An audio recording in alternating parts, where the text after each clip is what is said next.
Macedonia is a small country of just 2 million people, but the government there has a big media story on its hands. 3 months ago, the leader of the main opposition party accused the government in Skopje of an illegal surveillance program, the phone tapping of up to 20,000 people, including more than 100 journalists, over a 4-year period.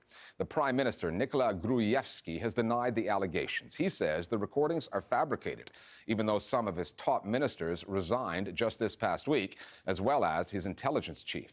Initially, the state-owned broadcaster MRT and a number of other media outlets took the government at its word, choosing not to air or publish the tapes until their authenticity was verified by the courts. The opposition says that MRT has turned into a mouthpiece for the government, refusing to have the opposition leader Zoran Zaev on its air, a claim which MRT denies.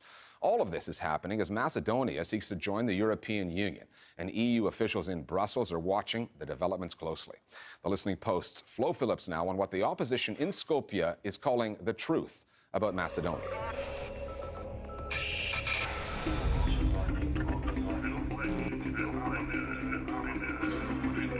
Lideri opozicije Zoran Zaev so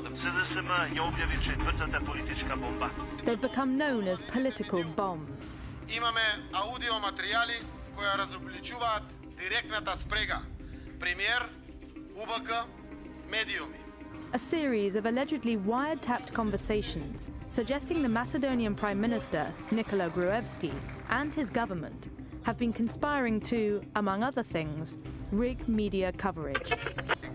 The mass surveillance program exposed by the opposition leader Zoran Zaev back in February, allegedly targeting thousands of citizens and scores of journalists, is a big story.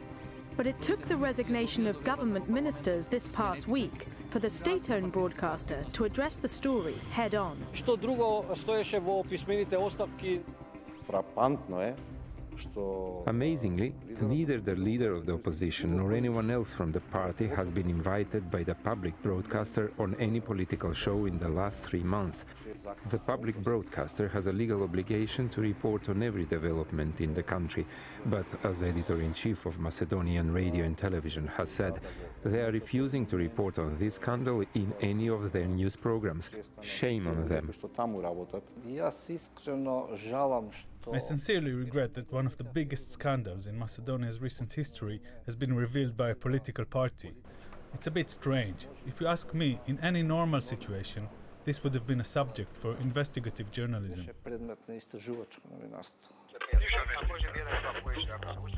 In several of the published recordings, the opposition Social Democratic Union, or SDSM, says the voices you hear are government officials talking to compliant editors and producers at some of the major TV channels. It's an a la carte menu. They order up the stories they like, and they send back the ones they don't. The best illustration of the whole story in Macedonia is the recording where we hear the editor-in-chief of TV.Three and the culture minister in conversation. The editor-in-chief is heard saying that 7 of 12 reports that day have been pre-ordered, and he trashes his own news program.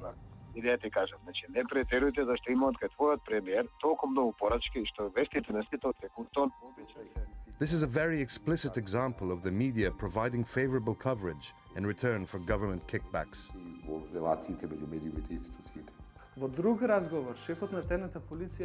In another conversation, the director of the Secret Service instructs the news editor on how to cover the ruling party, demanding he move the timing of the evening news bulletin to a better slot.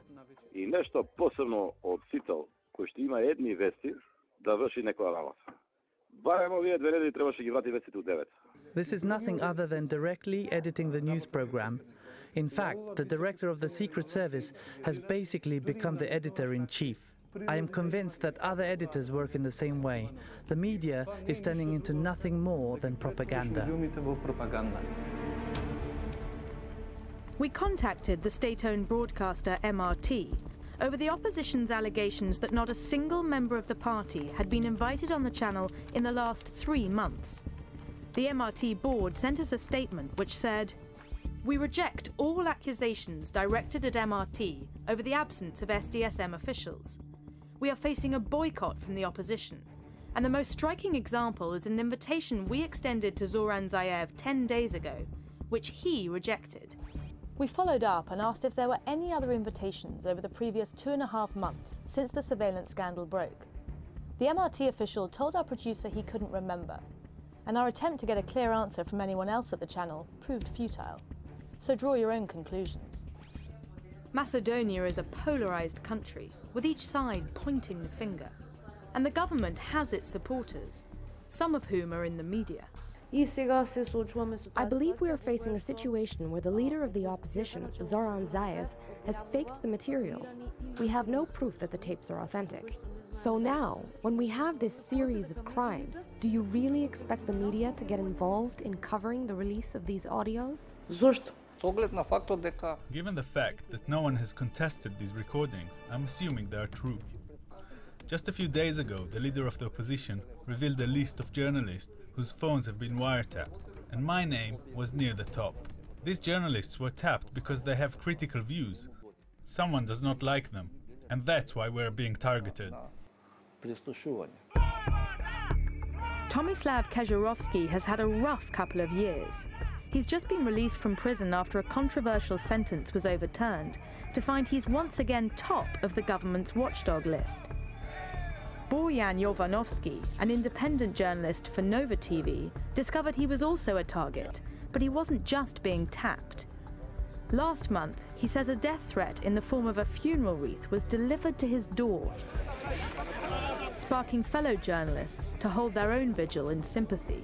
Where this death threat comes from, I cannot say. The pro-government media has employed hate speech, very much supported by the government. Објавив листа и next year ќе објавам листа за сите тие што сметам дека треба дебело под бетонска плоча да бидат зацементирани.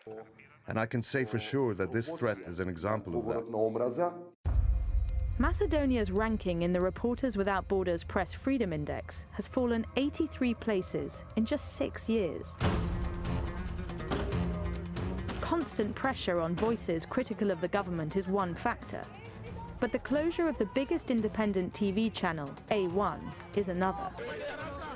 In 2011, special forces shut down the station after its owner was indicted for tax avoidance. But its supporters believe the tax issue only materialized when the channel got tough on the government. Independent voices in the media are now fewer, but supporters of the government play the numbers game. Macedonia is a leader when it comes to media throughout Europe, in every respect. We have 123 registered TV stations, an absolute record per capita in Europe.